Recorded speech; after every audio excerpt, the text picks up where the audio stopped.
Media मोठा होता, नेमके पवार साहेब तिथं वर बसलेले, पायापाशी सुप्रिया बसलेली, ह्या बाजूला रोहित आणि इथं युगेंद्र, अख्खं कुटुंब जवळ घेऊन बसले होते.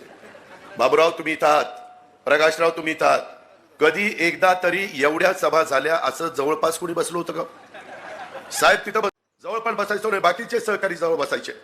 एक मीडियाला अमेरिकेमध्ये देखील ते जावं की बघा कुटुंब कसं एक आहे. आणि ती मुलं माझ्याही मुलासारखी आहेत. मी 91ला तुम्ही मला खासदार केलं बाळासाहेब चंद्रराव देवकाते, आणि ते खासदार केल्यानंतर एकाचा जन्म झालाय आणि ती काल सांगतोय सगळ्या संस्था साहेबांनी काढल्या. म्हणजे आम्ही काय नुसतं आम्ही काय केलं? 31-32 वर्ष मी नुसतं शांत बसलो, काहीच मी केलं नाही. ही बारामतीची काही सुधारली ती इतरांच्याच मुळे सुधारली. अजित